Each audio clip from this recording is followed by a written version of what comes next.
Para conocer en profundidad el Evangelio, debemos centrarnos en el Nuevo Testamento que, de acuerdo a los escritores cristianos, ha sido definido como la nueva etapa de la historia sagrada instituida por Jesucristo. El mensaje evangélico aparece, como ya hemos visto, en diversas partes del Antiguo Testamento y queda anunciado con multitud de detalles. Comienza en el paraíso terrenal, una vez que nuestros primeros padres son arrojados de él, seguido de una alianza con el patriarca Abraham y renovada a Isaac y a Jacob. Por último, queda cimentada definitivamente con Moisés. Cristo hace mención una y otra vez al cumplimiento de la ley por parte suya. No penséis que he venido a abrogar la ley o los profetas, no he venido a oír.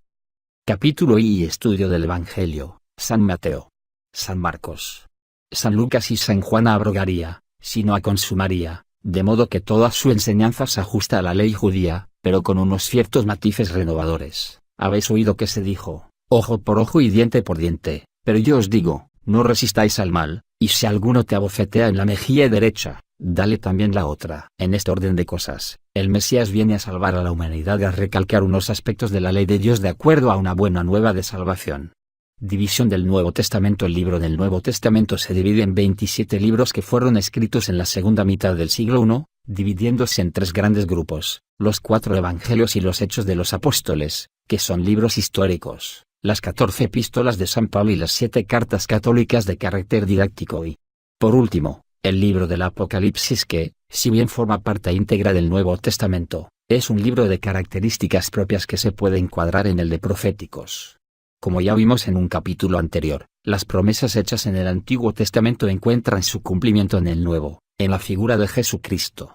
Origen de los libros del Nuevo Testamento. El desarrollo de la literatura del Nuevo Testamento se efectúa a partir del año 50 lo después de Cristo. La tarea del apostolado predicado por Jesucristo no contaba en un principio con ningún mandato sobre la necesidad de plasmar los evangelios en forma escrita, sino por medio del ejemplo mediante la predicación. Posteriormente, y por medio de la intercesión del Espíritu Santo que Jesús prometió enviar a sus discípulos, una vez que él se hubiese ido uno, os he dicho estas cosas mientras permanezco entre vosotros, pero el abogado, el Espíritu Santo, que el Padre enviará en mi nombre, ese os lo enseñará todo y traerá a la memoria todo lo que yo os he dicho. Los apóstoles se iluminan y transcriben en forma escrita el mensaje de Dios.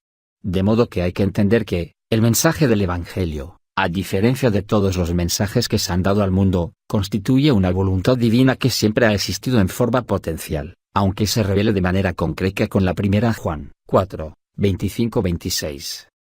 Transcripción del mensaje por medio de unos apóstoles dotados con el poder divino del Espíritu Santo. El mensaje del Evangelio es eterno y abarca a toda la humanidad y a todos los tiempos, desde el principio hasta el fin.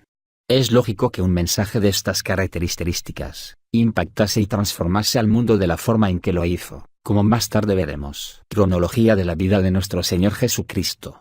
Datos históricos. Parece haberse logrado una gran exactitud con respecto a la fijación de la cronología de la vida de Jesucristo a lo largo de la historia. Quizá fuese ahí monje Dionisio I Exiguo, año 556, el primero que fijó una fecha específica sobre el nacimiento de nuestro Señor Jesucristo, que se convertiría en el pivote sobre el cual giraría la historia de la humanidad. Dionisio fijó el año 753 de la fundación de Roma como el del nacimiento de Cristo, y también marcó el año 754 como el primero de la era cristiana. Sigue entendiéndose y aceptándose esta fecha como verdadera, aunque también según algunos estudiosos, retrasa el nacimiento de Cristo, debido a que, según se menciona en los Evangelios, Jesucristo nació en tiempos del rey Herodes. Por otra parte, sabemos que, de acuerdo a los datos proporcionados por el célebre historiador judío Flavio Josefo, Herodes falleció el año 750 de la fundación de Roma, de modo que sería lógico adelantar unos 4 años el nacimiento de Cristo según estas fuentes, frente a lo que especificó el monje Dionisio el Exiguo. También deberíamos señalar que Herodes no murió justo después del nacimiento de Cristo, de modo que habría que sumar, además de estos 4 años, el tiempo que transcurriese entre el nacimiento de Cristo y la muerte del rey Herodes, para lo cual habría que considerar su partida de la ciudad de Jerusalén por causa de una enfermedad que le originó la muerte. Se cree que estuvo enfermo alrededor de unos 6 meses. Herodes, ya enfermo, se encaminó a Jericó, y posteriormente a Calirroe para bañarse en las aguas termales de esta ciudad.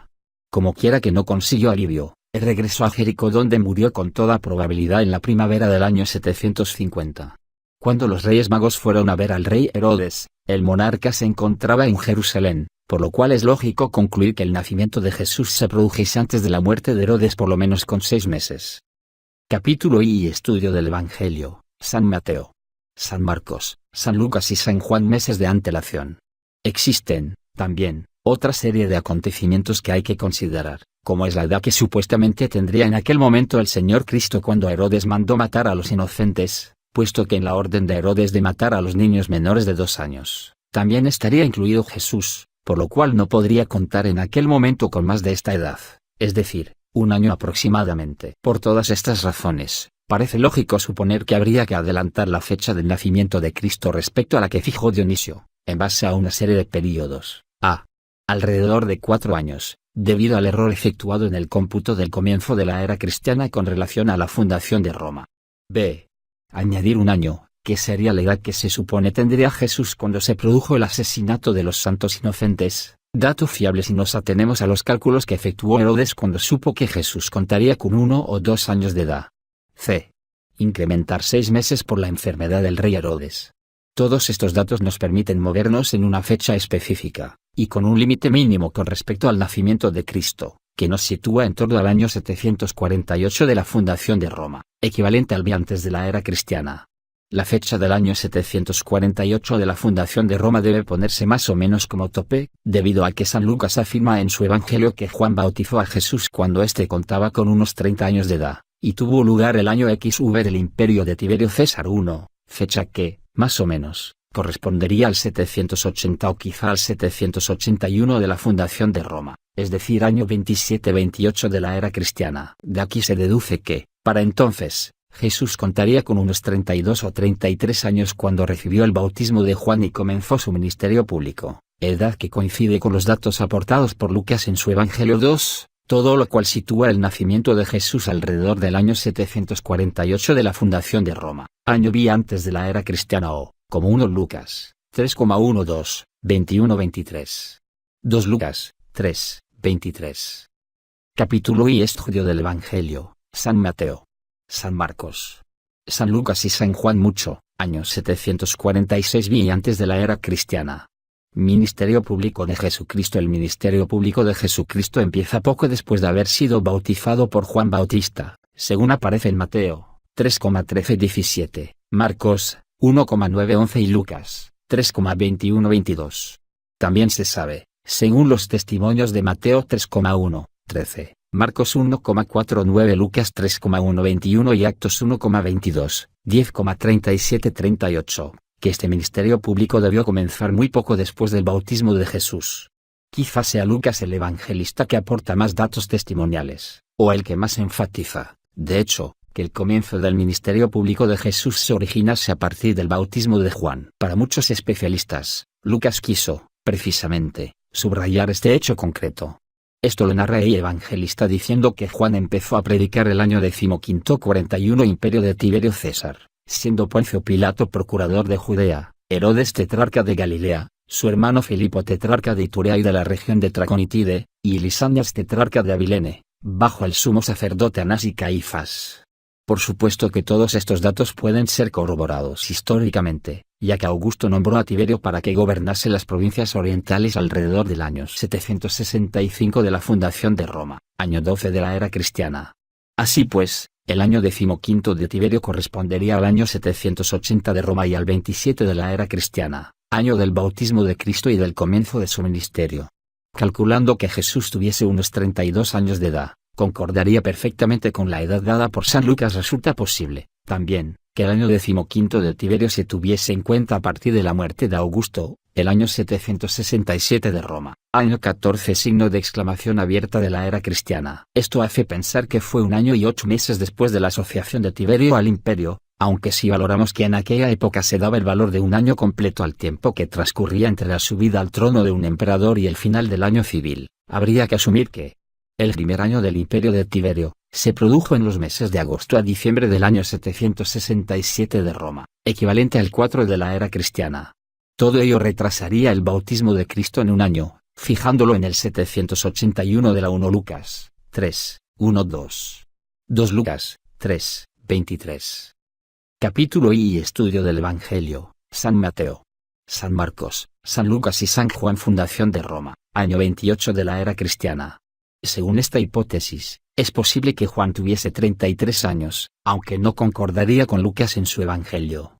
Lo cierto es que Poncio Pilato era procurador de Judea, dato que concuerda con las dos hipótesis que acabamos de desarrollar, debido a que empezó su magistratura al año 26 después de Cristo, 779 de la fundación de Roma en Judea.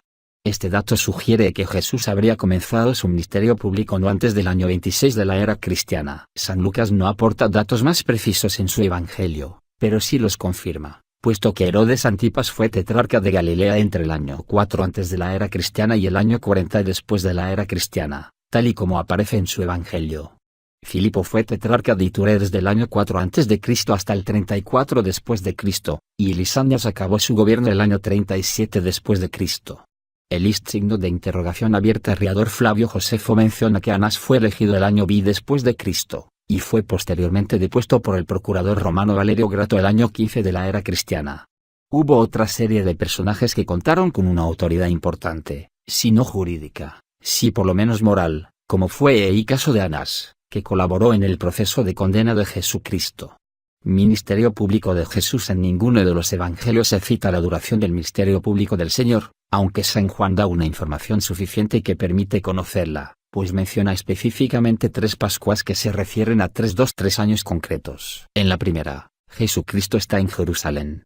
En la segunda leemos que tiene lugar después de la multiplicación de los panes y los peces y, por último, la tercera es la referente a la pasión y muerte de Jesús 4. Con todos estos datos, podemos fijar una limitación de la duración del ministerio público de Cristo, que sería, seguramente, de 2 años, además de los meses que pasaron desde que fue bautizado Jesús hasta la primera Pascua. Pero también en Juan 5,1 se menciona la llamada fiesta de los judíos, o simplemente una fiesta de los judíos. Esta especificación de la fiesta, o signo de exclamación abierta. Lucas 3,23. 2 Juan 2. 13,23. 3 Juan 6,44. Juan 11,55. Capítulo y estudio del Evangelio. San Mateo, San Marcos, San Lucas y San Juan. Una fiesta es de vital importancia, no llegándose a saber con exactitud cuál de las dos es la correcta, debido a que si damos por buena la primera, entendemos que se refería a la Pascua, y en el segundo caso, de la simple fiesta, podría ser una más de las muchas que había en el judaísmo. De modo que, si se tratase exactamente de la fiesta de la Pascua sería, por supuesto, diferente a las que ya se han mencionado antes y también a las Pascuas citadas en Juan 5,1 y 6,4, con lo cual hubiese pasado un año que habría que añadir a la duración del ministerio público, llegando a totalizar unos 3 años aproximadamente. Muchos exégetas piensan que todo lo explicado en el capítulo 5 de San Juan está situado cronológicamente después de lo que se ha descrito en el capítulo 6. Y si así fuese, es posible que la fiesta de la cual se nos habla en Lucas 5,1, podría tener como referencia la fiesta de los tabernáculos que aparece en Juan 7,2, o incluso la Pascua que aparece en el Evangelio de San Juan 6,4. Lo que sí estaría claro, es que no se refiere a una nueva Pascua. Con todos estos datos en la mano, es evidente que, de acuerdo a las fiestas de Pascua mencionadas por el evangelista San Juan, no se puede saber con exactitud si el ministerio público de Cristo duró 2 años y algunos meses, o más bien 3 años y algunos meses más. Para profundizar más en este tema, tendríamos que referirnos de nuevo a la fecha del bautismo de Jesús y de su muerte. Respecto al primer acontecimiento, el del bautismo, hemos señalado que, lo más seguro, es que se produjese el año 27 después de Cristo, 780 de la fundación de Roma, o también la fecha del 28 de la era cristiana, aunque quizás sea menos probable. A continuación vamos a abordar el tema de la fecha de la muerte de Cristo, con lo cual, los periodos de nacimiento, bautismo, ministerio y muerte, nos dan una aproximación muy clara de cuándo se produjeron estos acontecimientos de acuerdo a los evangelios. Vemos, pues, que los evangelios tienen una base histórica indudable, puesto que aluden a emperadores y tetrarcas del Imperio Romano de la época, así como también a los malestares y las revueltas provocadas en la región de Judea en tiempos de Jesús, cuando predicaba su doctrina. Seguramente el ministerio de Jesús duraría, más o menos, unos 3 años y algunos meses. Fijación de la muerte de nuestro Señor Jesucristo. Todos los comentaristas están de acuerdo en que la fecha de la muerte. Capítulo y estudio del Evangelio, San Mateo, San Marcos, San Lucas y San Lijan de Jesús se produjo un viernes del mes hebreo de Nisan, que corresponde al 1 mes de abril de nuestro calendario gregoriano. Todos los estudiosos son unánimes respecto a la fijación del año de la muerte de Jesús en torno al año 30 de la era cristiana, aunque también se podría considerar el año 33. En lo que respecta al día, podría situarse en torno al 14 o 15 de Nisan. El ministerio público del Señor empezó a principios del año 27 y dando por sentado que durase, como ya dijimos, 3 años y 3 meses, situaría su muerte en torno al año 30 de nuestra era. El día 14 de Nisan fue, precisamente, un viernes 7 de abril. Si postulásemos la otra hipótesis de la que hablamos anteriormente, según la cual pasaron 2 años y 3 meses en vez de 3 años y algunos meses, entonces la muerte de Jesús podría haber ocurrido el año 29 de la era cristiana. Los 4 evangelios. Un estudio exhaustivo de su contenido: Evangelio según San Mateo, Evangelio según San Marcos, Evangelio según San Lucas, Evangelio según San Juan. Los evangelios son los primeros libros del Nuevo Testamento que relatan las enseñanzas y vida de Jesucristo. El origen de la palabra evangelio, dentro del contexto del Nuevo Testamento, tiene el significado de buena nueva o mensaje de salvación. Más tarde, se utilizó la palabra evangelio para referirse a los 4 libros canónicos redactados por Mateo, Marcos, Lucas y Juan, y también a textos apócrifos que, por su incierta procedencia y contenido, no han sido aprobados por la Iglesia. Autores de los evangelios. El autor de los 4 evangelios no es una personalidad física, tal y como se entiende en el caso de los emisores de mensajes comunes, sino la propia divinidad. El mismo Dios, a través del Espíritu Santo, se sirvió de los apóstoles para componer la Sagrada Escritura. Así pues, el Espíritu Santo, mediante la capacidad intelectual de los apóstoles, les faculta para que transcriban los evangelios. Los autores de los 4 evangelios, teniendo en cuenta lo anteriormente citado, son, pues, San Mateo, San Marcos, San Lucas y San Juan. Cada autor dirigió su obra a 4 grupos de receptores: Mateo a los judíos, Marcos a los romanos, Lucas a los griegos, y Juan a los cristianos que, para entonces, contaban ya con una preparación superior a los demás pueblos que escucharon la enseñanza de Jesús. También los escritores cristianos más antiguos que aluden a los evangelios, Corno, San Clemente Romano años 92 a 101 y San Ignacio de Antioquía, hacen mención a estos 4 libros, pero sin especificar quién fue su autor. Por primera vez en la historia, el obispo de Hierápolis en Asia Menor, Papías, se refiere, en el año 130, a los nombres de Marcos y Mateo como autores de los 2 primeros evangelios. Según comenta Eusebio de Cesarea a mediados del siglo IV, podemos estudiar con detenimiento los diversos relatos de los muchos historiadores de la época para tratar de encontrar el origen cronológico de los 4 evangelios. Los autores Clemente Alejandrino de Alejandría, Egipto, y Tertuliano, atribuyen la autoría de los evangelios a los 4 evangelistas. También en un escrito originario de Roma, llamado Canon de Moratori, encontramos una alusión a este hecho. El autor cristiano San Ireneo, en su libro Adversus a Hereses, atestigua la autenticidad de los 4 evangelios. De acuerdo a la tradición cristiana, el primer evangelio es atribuido a San Mateo, y fue escrito en lengua judaica pues iba destinado a los cristianos palestinos de origen judío. El segundo a San Marcos, discípulo de Pedro, que lo escribió en Roma, y el tercero a San Lucas, discípulo de San Pablo, autor del libro de los Hechos de los Apóstoles. Todos estos testimonios fueron de suma importancia, ya que en el ámbito de la doctrina aparecían libros apócrifos que pretendían introducir tergiversaciones de tipo herético, de modo que los apologistas cristianos trataron de dejar bien sentado el origen verdadero de los evangelios. Autores cristianos de renombre apoyaron este hecho, como el gran San Agustín que, en su obra Contra Fausto, hablaba del primer evangelio en los siguientes términos: debéis creer que este libro es de Mateo porque la Iglesia ha conservado este libro desde el tiempo en que vivió Mateo a través de una serie ininterrumpida de generaciones, con una sucesión sin fallo, que llega hasta nuestros días. Cuando se escriben los evangelios, su historia, aunque se carece de datos históricos precisos, lo cierto es que se puede fijar con bastante aproximación la redacción de los evangelios gracias a una serie de testimonios históricos concretos. Bien es cierto que se desconoce el año preciso en que se redactaron, dado que, según costumbre de la época, no se solía mencionar el nombre ni tampoco la fecha en que se escribían las obras literarias. Se puede, sin embargo, concretar su aparición en el tiempo con apreciable exactitud en base a los testimonios ya explicados aportados por los historiadores.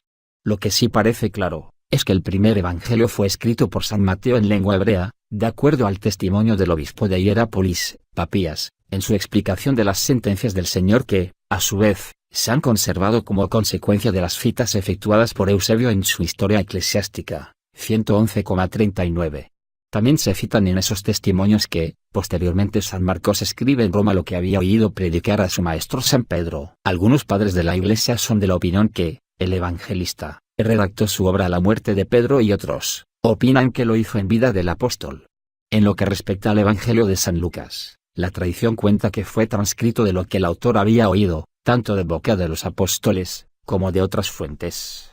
Aunque Mateo fuese el primero en redactar su Evangelio y además, en lengua hebrea, lo cierto es que el original no ha llegado a nosotros, ya que la versión disponible es la griega, que parece ser posterior al Evangelio de San Marcos.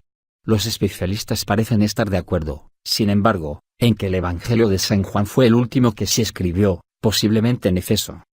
Después de su destierro en la isla de Patmos, alrededor del año 00, poco tiempo antes de la muerte del apóstol, la inspiración de los evangelios, la palabra de Jesucristo, una vez promulgada a los apóstoles, a los discípulos y a las gentes, permanece alrededor de 70 años sin plasmarse en forma escrita. De los 4 evangelistas, solo 2, Juan y Mateo, fueron discípulos directos de Jesús. Lucas y Marcos, por su parte, fueron discípulos de San Pablo y de San Pedro respectivamente, es decir, no fueron testigos directos ni de los acontecimientos de la vida de Jesucristo, ni de sus enseñanzas.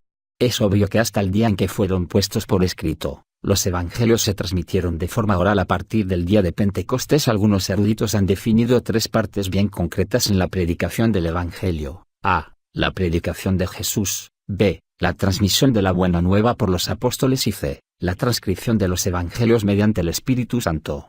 a. La predicación de Jesús. Jesús predica el evangelio a los apóstoles elegidos, fundando de esta manera el núcleo central para la posterior difusión de la enseñanza evangélica con Pedro a la cabeza.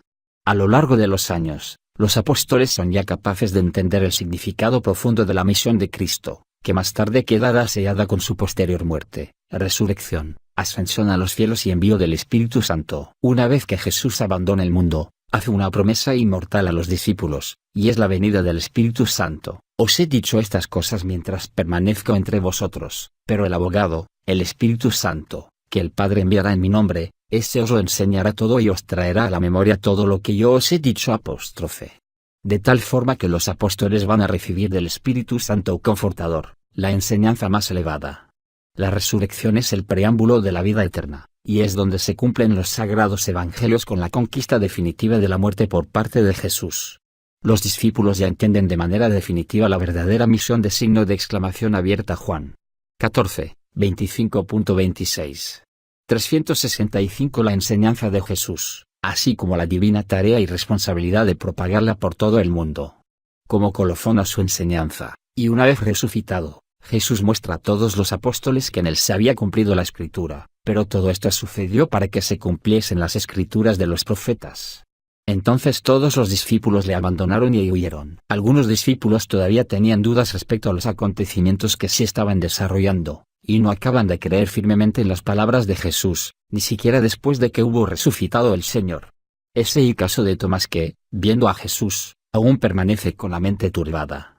Jesús le permite que le introduzca la mano en la llaga diciéndole que, por una misericordia especial, se le permite dar pruebas tangibles de su resurrección, pero que, en realidad, el mérito está en creer sin ver, pues aquel que así obra, muestra que tiene fe y ha sido bendecido por el Espíritu Santo.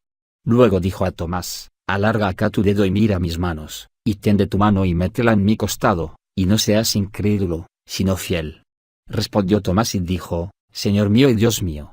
Jesús le dijo: porque me has visto, has creído. Dichosos los signos de exclamación abierta que sin ver creyeron. Algunas de las palabras de Jesús cobran todo su significado en aquel momento, como menciona Juan en su Evangelio: en verdad os digo que no quedará aquí piedra sobre piedra, todo será destruido. B. La transmisión del Evangelio por los apóstoles. Los apóstoles, como receptáculos de la enseñanza viva del Evangelio de Jesús, son los responsables de proclamarlo en todos los lugares. Una vez enviado el Espíritu Santo a los apóstoles, estos entienden el verdadero significado del mensaje cristiano que les guía en su prédica y les asiste constantemente en los primeros tiempos. Los apóstoles, conscientes de su misión, extienden la palabra dando testimonio de Cristo, curando enfermos y proclamando el núcleo de la enseñanza evangélica, la muerte y resurrección de Cristo.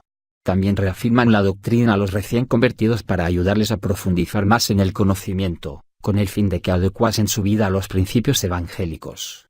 A partir de este momento resulta evidente 1 Juan 20, 27-29. 2 Mateo 24, 2. Pensar que la necesidad de un testimonio escrito de la vida y acontecimientos del Señor Jesús parece más evidente, y que los apóstoles, con esta idea en mente, decidiesen poner por escrito la buena nueva que sirviese para guiar a la humanidad de la época y de tiempos venideros. Resulta cierto pensar que, aunque la enseñanza era una, los apóstoles, al transcribirla, tratarían de incorporar los matices que más impactasen a las gentes de la época, y es en este sentido en el que hay que entender los escritos evangélicos. Ciertamente que la enseñanza evangélica se resume en el amor a Dios, al prójimo, y en la esperanza de la vida eterna, plasmado en la muerte y resurrección de Cristo, y que estos principios son inmutables, pero no olvidemos que los oyentes y el escenario en el que se desarrollan estos acontecimientos, es el de la Judea, provincia romana, en el siglo I de nuestra era. Bien es cierto, también, que no todos relatarían de la misma forma los hechos que tuvieron lugar, pero es evidente que la base del relato evangélico es básica y homogéneamente la misma, y si bien con ciertos matices propios de cada uno de los 4 evangelistas quienes, aunque a primera vista y de forma superficial parezca que tuvieron acceso a fuentes diversas de información como en el caso de Lucas y Marcos, pues como vimos no fueron testigos directos, muchos son también los que piensan que, en el fondo, se ve la influencia del Espíritu Santo inspirándoles a presentar, de manera diversa, una misma realidad pero con diferentes matices y desde diversos ángulos. Este espíritu se puede resumir en las siguientes palabras de San Juan: lo que hemos oído, lo que hemos visto con nuestros ojos, lo que contemplamos y tocaron nuestras manos acerca del verbo de la vida. Os lo anunciamos, para que también vosotros estéis en comunión con nosotros. Fe la transcripción de los evangelios mediante el Espíritu Santo. San Juan nos explica en su evangelio, de forma sucinta pero clara, cuál era la idea que tenían en mente los evangelistas al redactar sus escritos sobre la vida y enseñanzas de Jesús, ya que muchos han intentado poner en orden la narración de las cosas que se han cumplido entre nosotros, conforme nos las transmitieron quienes desde el principio fueron testigos oculares y ministros de la palabra. Me pareció también a mí, después de haberme informado con exactitud de todo desde los comienzos, escribírtelo de forma signo de exclamación abierta. Juan 1.1, 3.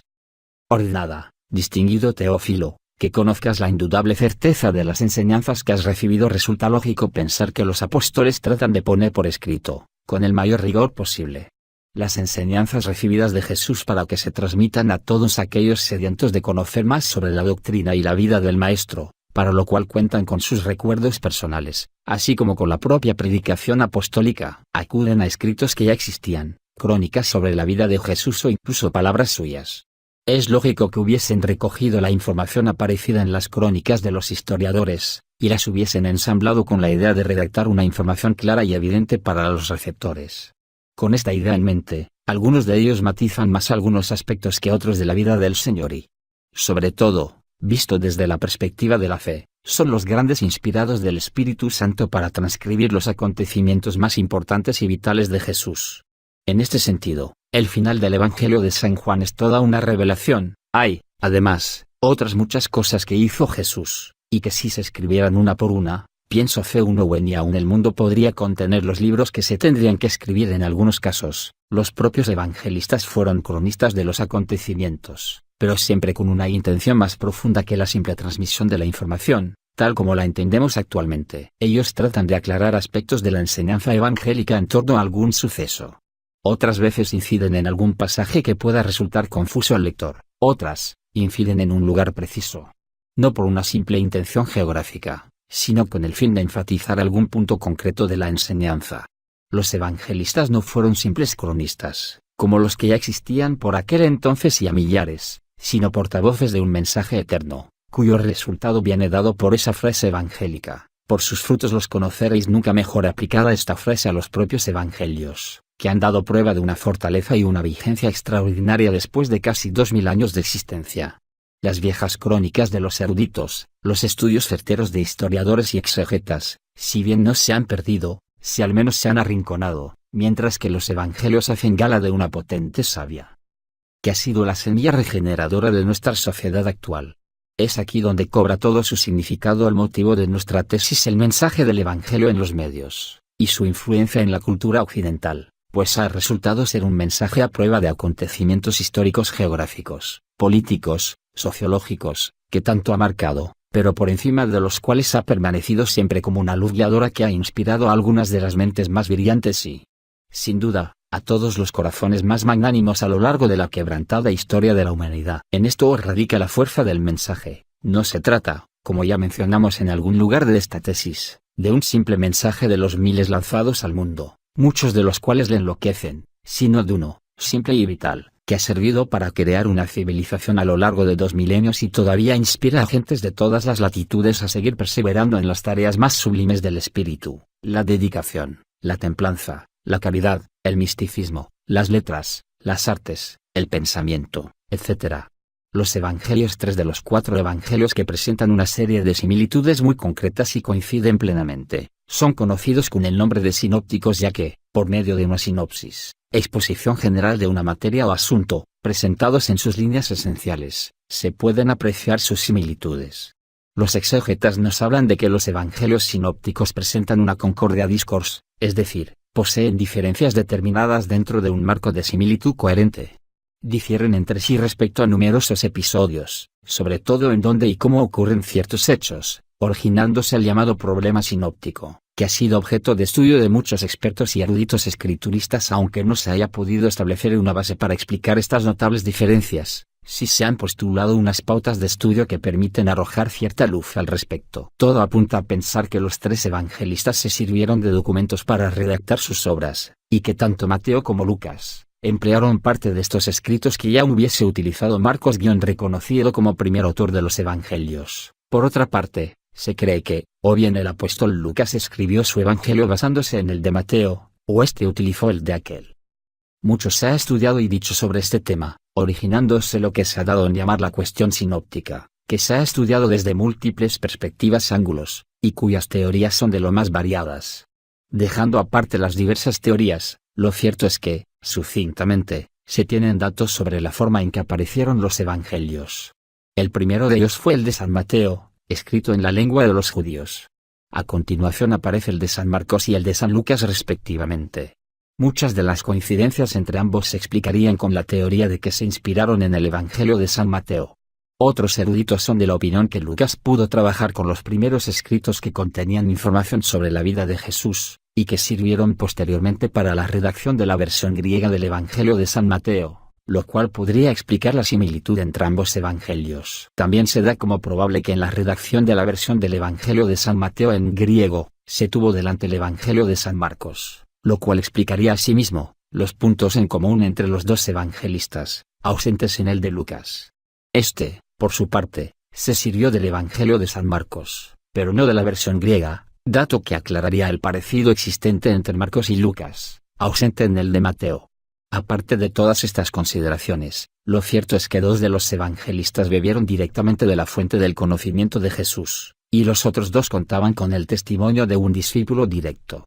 Marcos, discípulo de Pedro, y Lucas, discípulo de Pablo que, además, consultan gran cantidad de documentos y testigos presenciales.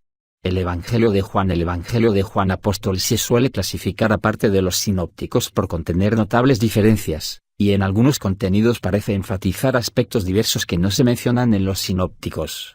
Muchos estudiosos opinan que Juan, al dirigirse a cristianos ya formados en la doctrina, conocían los otros evangelios, de modo que parece que el autor consideraba más importante tratar el núcleo de la enseñanza de Jesús que ofrecer meros detalles externos en cuanto al lugar y circunstancias donde se desarrollaban los episodios. Lo importante en el Evangelio de Juan es dar testimonio de lo que vio, una manera de fortalecer la fe y comprometerse espiritualmente proclamando que Jesús es el Mesías.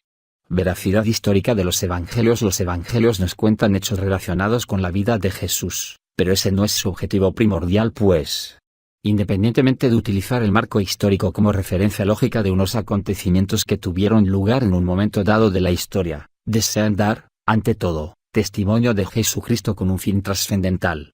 Si bien en el relato evangélico son necesarias las referencias cronológicas e históricas, estos 2 parámetros están en función del deseo divino de dar al mundo la buena nueva del Evangelio. El fin primordial es la presentación de una doctrina, y solo se hacen menciones históricas más o menos precisas para subrayar algún aspecto concreto de la enseñanza cristiana. Que no se presenten todos los datos referentes a la persona de Jesús, y a todos los acontecimientos acaecidos en su vida, no significa que los evangelios no tengan autenticidad histórica, sino que ésta queda relegada a un segundo plano por la importancia objetiva real de presentar al mundo la doctrina evangélica de salvación. Se trata, pues, de un relato doctrinal basado en un escenario histórico, que bien podría haber sido otro a lo largo de la historia, lo cual no habría alterado el fondo del contenido evangélico.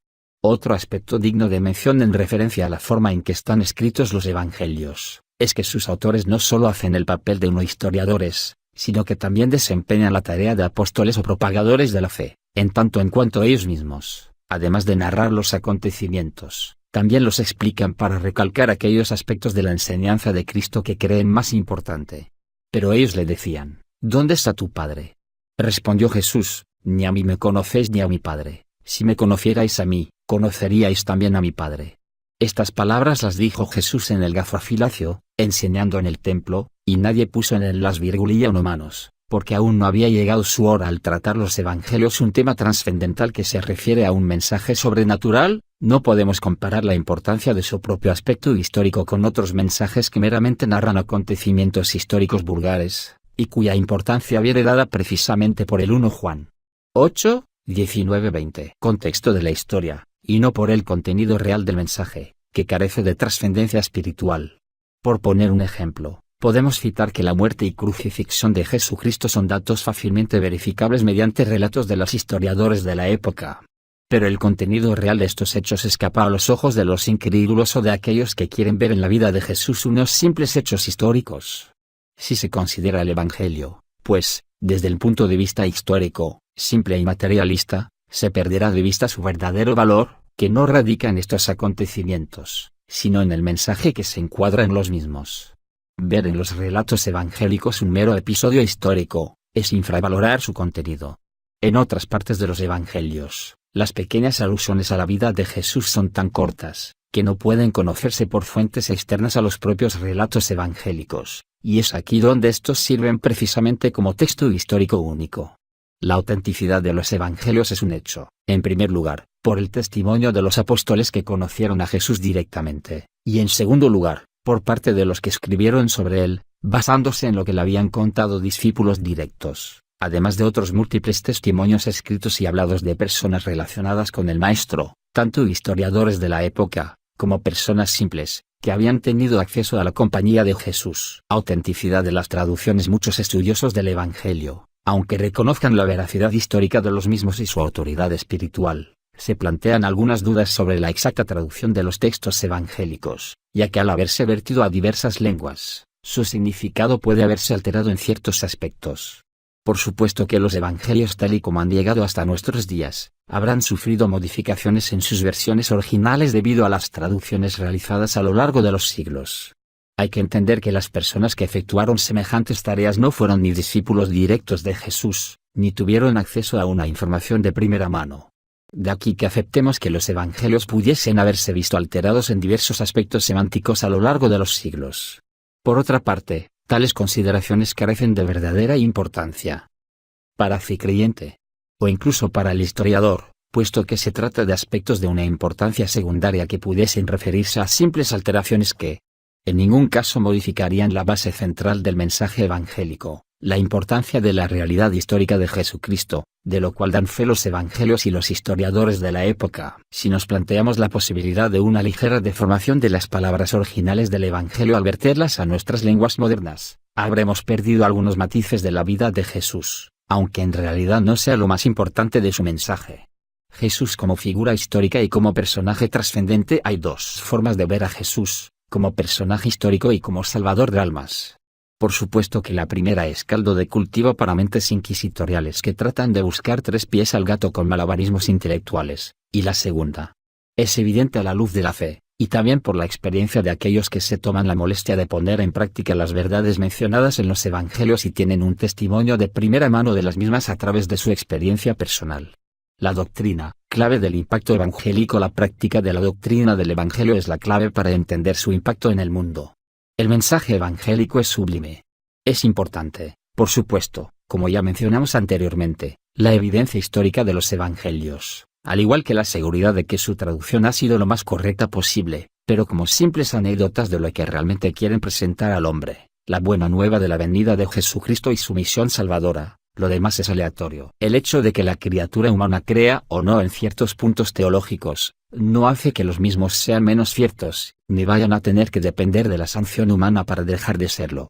Cuando Cristo dijo, «Yo soy el camino, la verdad, y la vida, todo el que cree en mí tendrá vida eterna», no creo que se refiriese tanto al Jesús histórico como a su presencia en el mundo a lo largo de las épocas, cosa que a muchos de los ciudadanos modernos les resultará imposible creer, fuera de los testimonios puramente históricos. Pero la creencia en el Jesús divino que se encuentra dentro del corazón, sí resulta real e íntima, mucho más que la presencia física de su divina persona en el mundo. Si Jesús vino al mundo, debió ser más para hacer que los hombres de todas las épocas creyesen en su presencia en el interior del hombre, que en su paso por este mundo.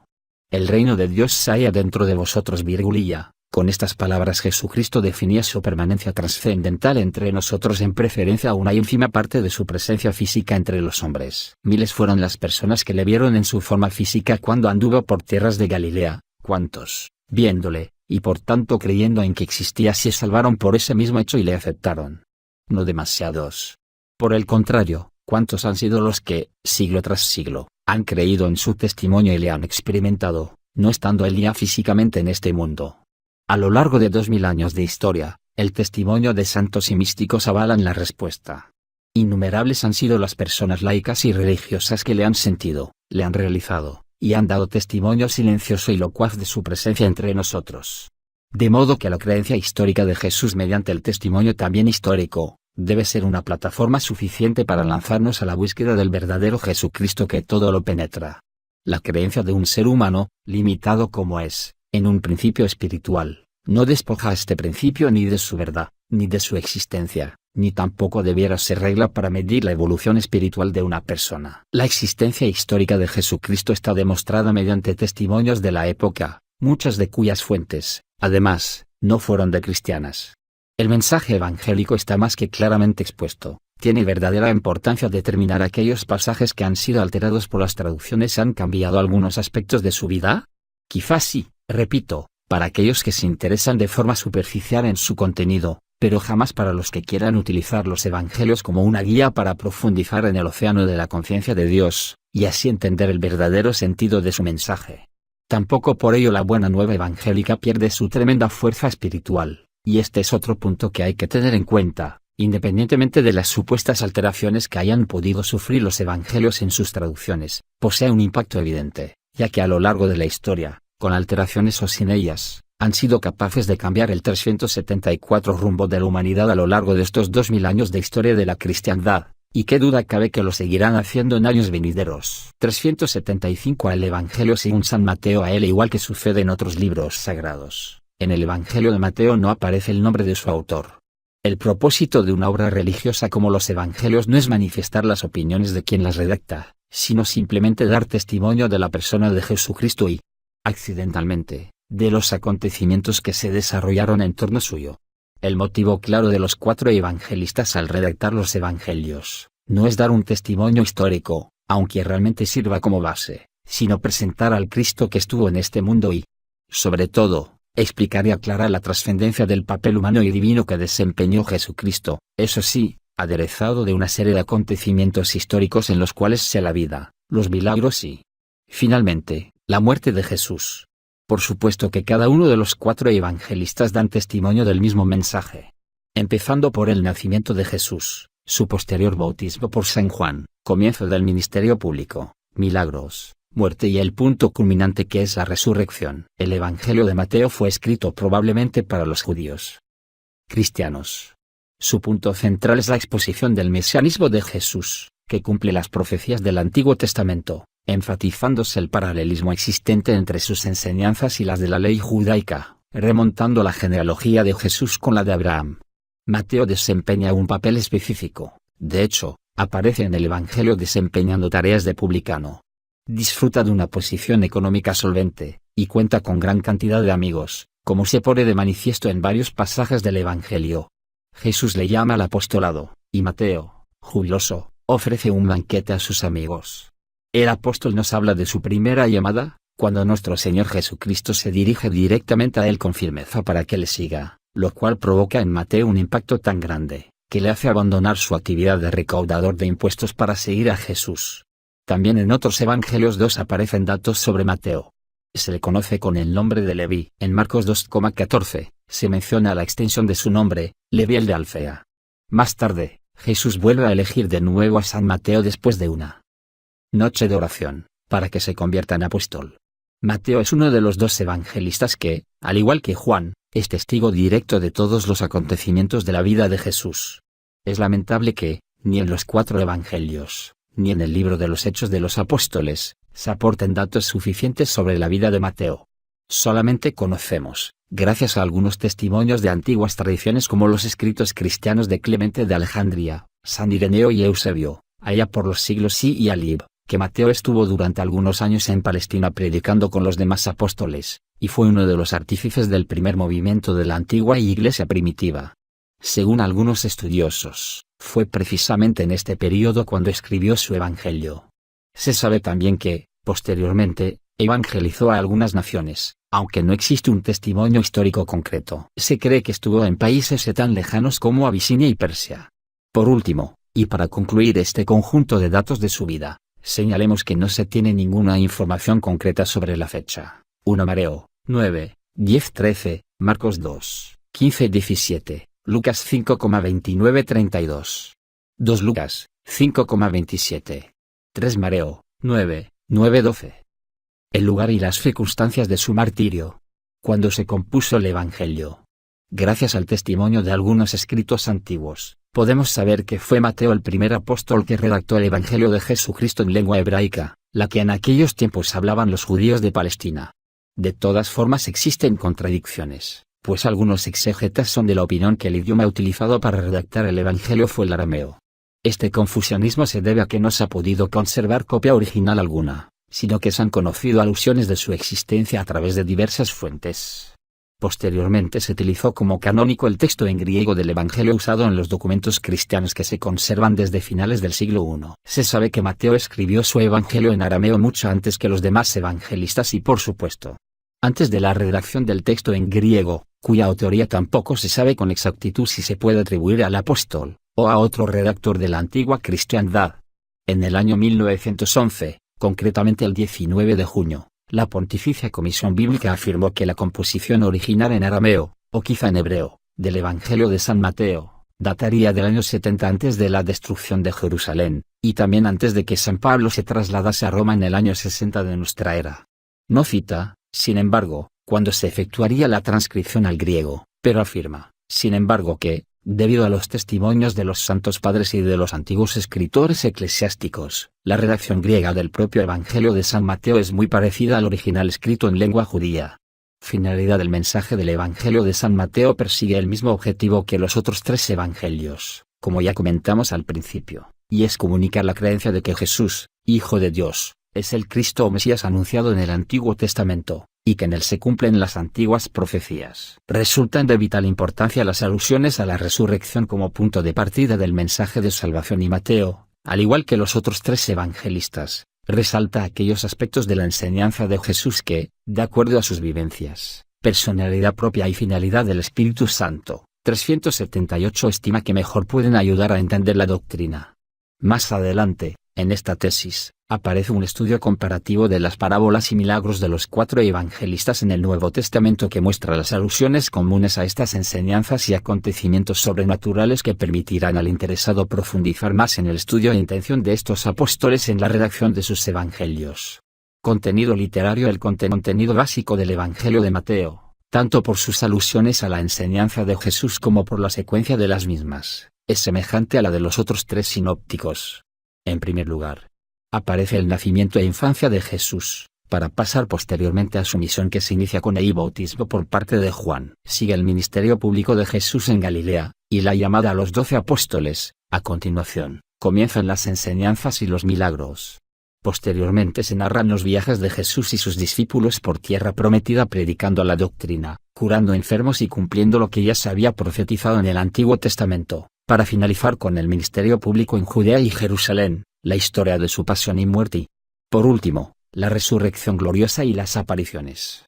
Una peculiaridad importante del Evangelio de San Mateo es la narración de los grandes discursos de Cristo en número de 5, con la peculiaridad de que el apóstol lo hace presentando el Evangelio a los judíos que, por lo general, se habían convertido a la nueva fe, o a otros fieles que desearan convertirse. El evangelista trata de confirmar un hecho de que Jesús de Nazaret es el Mesías anunciado por los profetas del Antiguo Testamento, para lo cual cita a menudo los textos proféticos. Otra característica peculiar de su composición literaria es la agrupación de secciones en las que convergen una serie de acontecimientos semejantes, independientemente de que se hayan desarrollado en lugares diferentes. Un ejemplo claro es el Sermón de la Montaña, ampliado con varios elementos que, de acuerdo a otros evangelistas, se desarrollaron en diversos momentos. En el capítulo 10 también añade las instrucciones que dio Jesús a sus discípulos cuando les envió a predicar por toda la Galilea, otras que, seguramente, les habría dado más tarde cuando les insta a difundir la buena nueva por el mundo con el subsiguiente anuncio de la persecución que sufrirían. Así pues, cuando el evangelista narra los hechos, se producen una serie de transiciones de un acontecimiento a otro con palabras vagas como entonces, en aquellos días, etc. que, lógicamente, más que expresar un tiempo concreto, se entienden como expresiones de paso o transición, simplemente de unión de los propios relatos, dando preferencia a subrayar la importancia del contenido del discurso del Señor. También en el caso de los milagros le interesa más, como es lógico, el contenido trascendental del mensaje que la presentación histórica o la referencia a un tiempo o hecho concreto. El Evangelio de Mateo desea transmitirnos la buena nueva, el mensaje trascendental de Jesús en un entorno histórico de la época. Aunque sin cuidar el aspecto cronológico del relato, sino más bien como una transición continua de hechos sobrenaturales. También se le conoce como el Evangelio del Reino, pues San Mateo menciona 51 veces la palabra reino. San Marcos lo hace 14 veces, y San Lucas 39. Pero aunque estos últimos, San Marcos y San Lucas, utilizan la frase el reino de Dios, Mateo, sin embargo, lo denomina, por lo general, el reino de los cielos, salvo en 5 ocasiones sí. Seguramente, esta fue la forma en que se expresaba generalmente Jesús, debido a la costumbre judaica de no mencionar el nombre de Dios por respeto, por lo cual habría que aludirlo de otra forma. El Evangelio de San Mateo está lleno de una gran intencionalidad en la que subyacen claros simbolismos, todo ello unido a una gran precisión y, sobre todo, claridad en la exposición de la doctrina. Y atribuye el segundo Evangelio a San Marcos, apóstol que, a Lucas. Fueron los 2 evangelistas que no asistieron directamente a los acontecimientos de la vida de Jesús. Marcos, discípulo directo de Pedro, de Pablo y también de Bernabé, comenzó sus escritos en torno al año 125, información que obtenemos gracias al texto de Papías, obispo de Herápolis en el Asia Menor, conservado por Eusebio, considerado como el primer historiador de la Iglesia. Aparte de este testimonio, también existen otros como los de San Justino Mártir, alrededor del año 155. Y un antiguo documento de origen romano conocido con el nombre de Canon de Muratori, que se remonta al año 180.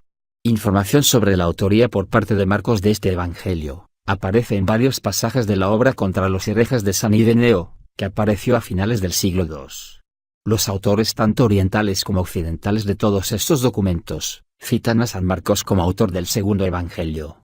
Respecto a su persona, los propios Evangelios nos dan un testimonio bastante claro. Se le conoce como Marcos en Actos 15,39 y con el nombre de Juan Marcos en capítulo y Evangelio según San Marcos Actos 12,12 y 15,37. Por su parte, en Actos 13,5-13, aparece como Juan. No resulta extraño que se le imputen diversos nombres, algo normal en la época. Se solía emplear uno latino helenizado, como Marcus o Marcos, y otro judío, que era Juan. Lo mismo acontece en el caso de San Pablo, conocido como Saulo Pablo. Seguramente el hecho de que no fuese discípulo directo de Jesús, no excluye que no le llegase a conocer, o tuviese algún tipo de contacto con Cristo en algún momento de su vida, aunque, por supuesto, no fuese uno de los 12 apóstoles. Muchos exegetas ven en el capítulo de Marcos 14,51-52, una alusión a que Marcos era el muchacho que soltó la sábana y huyó cuando prendieron a Jesús en el huerto. Quizá fuese esto simplemente una manera oculta de que el propio Marcos apareciese en escena, ya que solamente en este Evangelio aparece este episodio. Ver este hecho como el único que daría fundamento a esta hipótesis, no sería suficiente, aunque este dato viene también corroborado por otro tipo de circunstancias, como que la madre de Marcos, de nombre María, probablemente una mujer viuda, tenía una buena posición económica y albergaba en su hogar a los primeros cristianos de Jerusalén. Ciertos escritos cristianos también hacen alusión a que el hogar de la madre de Marcos fue el que albergó a Cristo en la última cena y también la casa del cenáculo. Algunos estudiosos exégetas son de la opinión que el huerto de los olivos en el cual oró Cristo, perteneciese también a María, madre de Marcos, lo cual hace que la presencia de Marcos ahí sea más creíble. También en los Hechos de los Apóstoles se menciona que Marcos era primo de Bernabé, también uno de los primeros evangelizadores. Lo que sí parece evidente es que, ya desde su primera juventud, Marcos habría estado relacionado con los apóstoles y los primeros cristianos, a quienes habría conocido de forma íntima, debido a que su madre y miembros de la familia fueron de los primeros que conocieron a Jesús.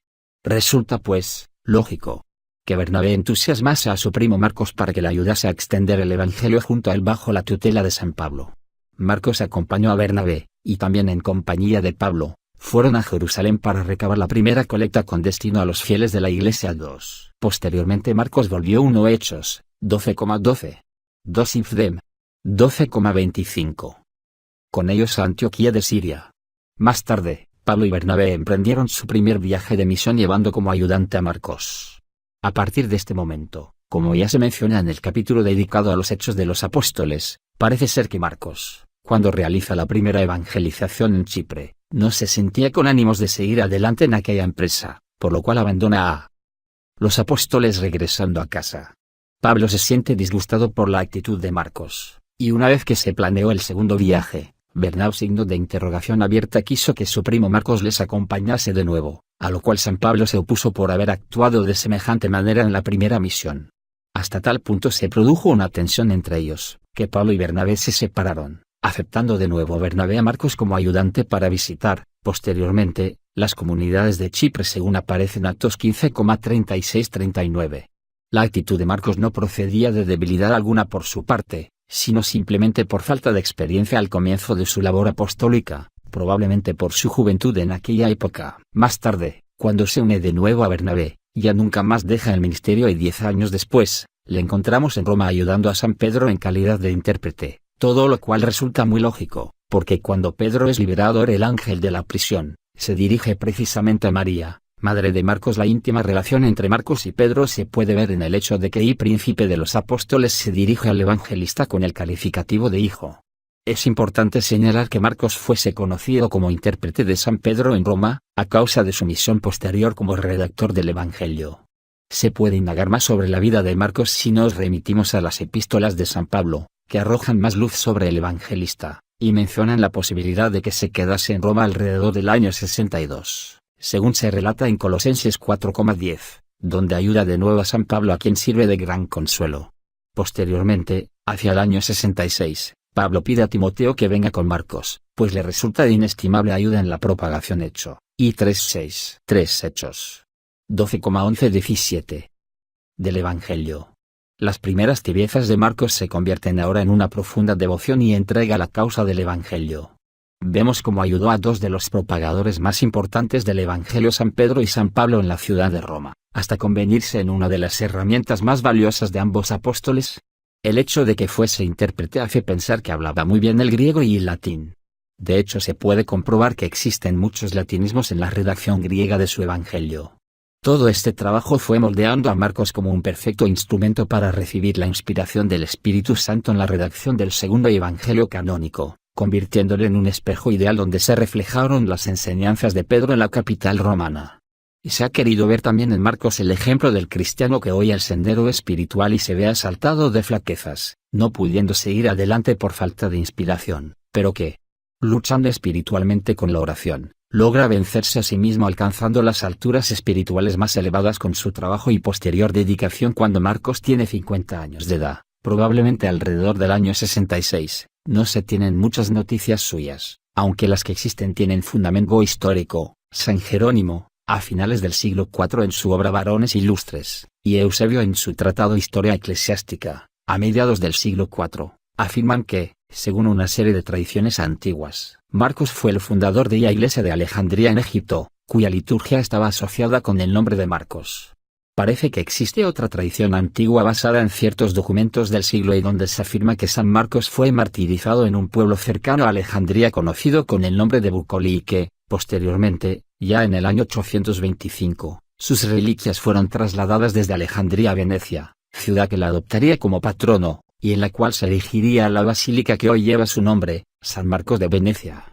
Fecha de composición: San Marcos no menciona en ningún momento, ni ofrece ningún dato, respecto a la fecha en la cual redactaría su Evangelio, a pesar de que algunos padres de la Iglesia, y también ciertos autores eclesiásticos, hayan tenido gran 384 interés por fijarla en base a los datos aparecidos, tanto en el propio Evangelio, como en los de la tradición documental, y asimismo en los datos históricos de la época. Como fuente documental, también se han estudiado las relaciones de este Evangelio con el de Mateo y Lucas, así como con el libro de los Hechos de los Apóstoles, y también se han cotejado algunas de las cartas de San Pablo donde se hacen muchas alusiones a la figura del evangelista. Se puede saber con cierta aproximación que el Evangelio fue escrito entre los años 60-70 o quizá 58 y 68. Algunos especialistas han fijado la fecha antes del año 70, todo ello según la interpretación del capítulo 13 en el que se habla de los pasajes que recogen las palabras de Jesús sobre la futura destrucción del templo de Jerusalén. En base a ciertos datos sobre la tradición, que mencionan que el Evangelio de San Marcos se escribió antes que el de San Lucas, y que ambos son anteriores al año 70, los exegetas han deducido que, quizá la fecha máxima de su redacción se sitúe en torno al año 67. También se puede tomar en consideración otra fecha alrededor del año 63, en la cual, lo más probable es que se escribiesen también los Hechos de los Apóstoles, conocido como el segundo libro de San Lucas 1, que sería posterior a su Evangelio. De acuerdo a esta tradición, la fecha de redacción del Evangelio de San Lucas debería fijarse entonces alrededor del año 62, lo cual haría pensar que el de San Marcos sería anterior, y nos situaría ya en el año 60, fecha que concuerda con la biografía de San Marcos, ya que en ese momento, Pedro debía estar en Roma y Marcos estaría asistiéndole como intérprete. Otros autores opinan que la fecha debería ser anterior a estas ya mencionadas, incluso citan los años 64 al 67, con lo cual también retrasan las de los Hechos de los Apóstoles, situándolas en torno al año 75, apoyándose para ello en un pasaje de San Ireneo en Adversus Aerenses 3,1,1, en el que se menciona que después de la muerte de San Pedro, Marcos como discípulo e intérprete, transmitió por escrito lo que ya Pedro había predicado. Y ya como colofón a estas consideraciones, se podría dar por sentado que el Evangelio de San Marcos se compuso con toda seguridad antes del año 70. Las fechas más precisas serían hacia el año 60, o posteriormente entre signo de exclamación abierta hechos.com y el 64 y el 67. Lugar de redacción: la tradición antigua afirma que Marcos escribió el Evangelio en Italia, según cuenta Clemente Alejandrino, que murió el año 211. En el antiguo prólogo latino se dan como probables los siglos 11-111. El prólogo monarquiano lo fija en el siglo IV, y lo sitúa más concretamente en Roma. Para Ireneo, en la obra Adversus Aerenses, se escribiría en torno al año 1751-89. Autores como Tertuliano en su Adversus Marcelum, San Jerónimo, Clemente Alejandrino y algunos otros, citan a Marcos como autor de este Evangelio. Contenido literario: San Marcos utiliza muchas palabras latinas transcritas al griego. Su narración es vivaz, tanto, que muchos estudiosos están de acuerdo en que se trata de una transcripción directa de la propia voz de San Pedro. Se cree que es un reflejo exacto de las palabras de Pedro, a las que también alude Lucas en algunos pasajes del libro de los Hechos. Sin embargo, Marcos es el evangelista que sigue más de cerca la estructura de estos discursos del príncipe de los apóstoles. También resulta muy característica la forma de tratar la figura de Pedro en aquellos momentos en los que falla ante Cristo, ausentes en otros evangelios, lo cual deja constancia del arrepentimiento que tuvo el príncipe de los apóstoles al no haber podido estar a la altura de las circunstancias en aquellos momentos de la vida de Cristo, y desea plasmar un testimonio muy claro de lo que ocurrió. Curiosamente, existen otra serie de pasajes en los que Jesús ensalza a Pedro, que quedan omitidos en este evangelio, como la promesa del primado. Para muchos estudiosos, ambos hechos son testimonio de que la mano del gran apóstol se hallaba detrás de la transcripción del Evangelio de Marcos. Parece ser que San Marcos escribió el Evangelio a ruego de los cristianos de Roma, según menciona Clemente Alejandrino en Historia Eclesiástica, texto conservado por Eusebio 6,15,5. En realidad esta hipótesis resulta muy razonable, pues se explica la mención que se hace de una serie de ritos y costumbres de los propios judíos a los gentiles, así como también el signo de exclamación abierta Marcos 7,15. 386 Traducción de palabras arameas utilizadas por Jesús. Redacción del Evangelio. Cada uno de los 4 evangelios tiene una peculiaridad específica. El de Marcos consiste, específicamente, en presentarnos a Cristo directamente, sin explicar demasiado acontecimientos relevantes a los hechos históricos, incluso a veces prescindiendo de ellos, a diferencia de otros evangelistas como Mateo, que se complace en señalar palabras originales del propio Jesús. Hasta tal punto, que en San Marcos no aparece el famosísimo discurso de la montaña de una forma tan amplia, incluso lo reduce, si lo comparamos con el capítulo 13 de Mateo. En el Evangelio de San Marcos solamente aparecen 2 grandes discursos, 2 de Jesús, el discurso escatológico, que es equivalente al de Mateo 24,144 y Lucas 21,538, y el de las parábolas en Marcos 4,134. Aunque Marcos nos haya dejado quizá algunas ausencias, también nos ha transmitido otros legados importantes, especialmente respecto a los acontecimientos relativos a la convivencia de Jesús con sus discípulos, no faltando a veces detalles muy queridos para las generaciones venideras sobre los acontecimientos de la vida de Jesús. Todo en este Evangelio cobra una viveza especial. Nos habla de los entornos en los que se encuadran los hechos. Parece estar escrito de tal forma que permita que todas las generaciones futuras participen de los acontecimientos de la vida de Cristo, dando una idea lo más aproximada posible de lo que debió ser la relación del apóstol con el Maestro. Se puede afirmar, sin temor a dudas, que el Evangelio de San Marcos es el más colorista de todos, y también un espejo en el cual se reflejan las enseñanzas de Pedro, que Lucas trata más ampliamente en sus discursos en los Hechos de los Apóstoles 3. El estilo literario está estructurado por una coordinación muy simple de las frases, fenómeno conocido como paratarsis, unidas generalmente mediante la conjunción, empleada constantemente, o también por la 1 Marcos 5,41 7,34. 2 Marcos 13,137. 3 Hechos 2,2236, 3,1226 y 10,3643. Que a continuación se nos va a explicar de diversas formas a lo largo de su Evangelio, a saber que Cristo es el Mesías, el enviado, lo cual, de hecho, es el mensaje más importante de los 4 Evangelios. 389 Evangelio según San Lucas. San Lucas es el autor del tercer Evangelio, tal como viene afirmando la tradición cristiana respaldada por diversos testimonios como los de Orígenes, Tertuliano, Clemente de Alejandría, Eusebio y San Ireneo. De todos estos textos, es especialmente significativo un documento cristiano del siglo II conocido como Fragmento Muratoriano, escrito en latín, en el cual se menciona, el tercer libro del Evangelio, es según Lucas. Otro testimonio importante es el de San Jerónimo, que menciona en su obra Liber de Viris y Leus Tribus 1 escrita alrededor del año 400. Lucas, médico antioqueño conocedor de la lengua griega, como demuestra en sus escritos, seguidor del apóstol Pablo y compañero de sus viajes, escribió un evangelio. Existen asimismo otra serie de testimonios que afirman que Lucas fue el autor de este tercer evangelio. También en la tradición del magisterio de la Iglesia aparece asignado este evangelio a Lucas, en el decreto del Papa Gelasio en los años 492-496, el Concilio Laudicense alrededor del año 360, el Concilio de Trento en 1546 y el Concilio Florentino en el 1411. Dentro del mismo evangelio existen alusiones a su autor. Es de señalar que en cada uno de los evangelios están reflejadas las 390 peculiaridades personales de los evangelistas, como es el caso de Lucas, que refleja perfectamente sus conocimientos médicos en los relatos referidos a las curaciones de Jesús. Esto queda de manifiesto tanto en la terminología que utiliza, como también en la descripción que hace de las enfermedades, mucho más precisa que en el caso de los demás evangelistas. San Lucas es el autor de los Hechos de los Apóstoles. Es discípulo de Pablo, a razón por la cual se puede apreciar en su evangelio una gran similitud tanto en el lenguaje, como en la doctrina de las cartas del apóstol. Lucas redactó sus escritos en lengua griega con un estilo literario de gran elegancia.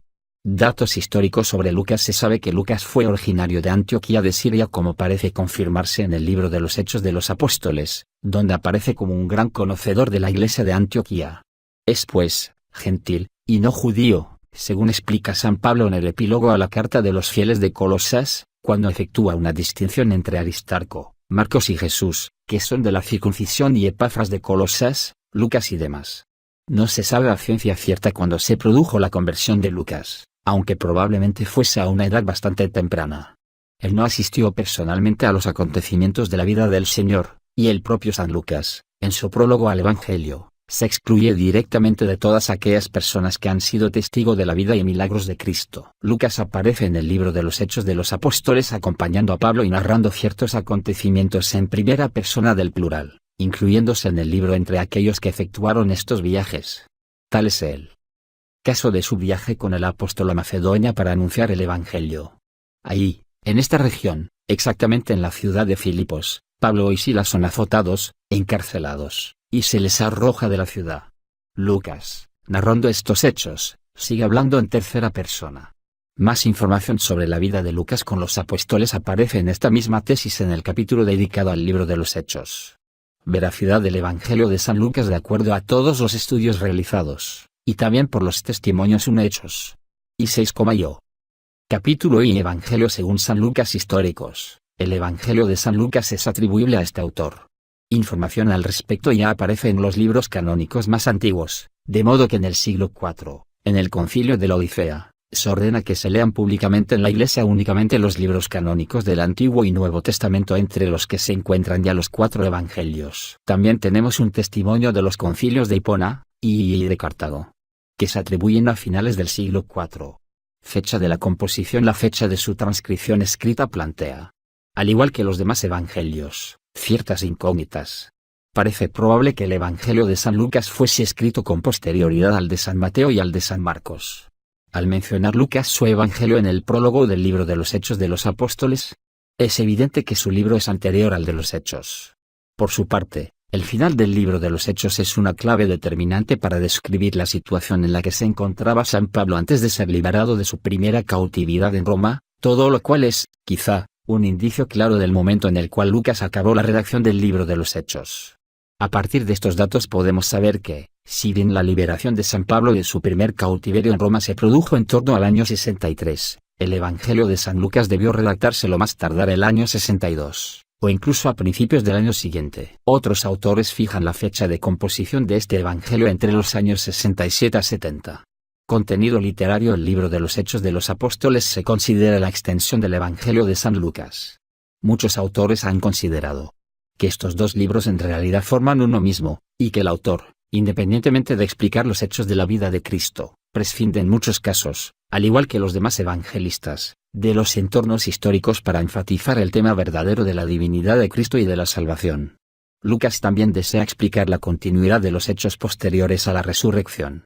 Los datos de la vida del Señor son de una trascendencia vital, pero Lucas parece especialmente preocupado por el devenir de ese mensaje según lo van enseñando los discípulos. Por ello el libro de los Hechos de los Apóstoles tiene tanta importancia, ya que, además de ser un testimonio importante de fe, también lo es desde el punto de vista histórico por la exactitud de los datos que aporta. Estilo literario. El estilo literario de Lucas es muy depurado.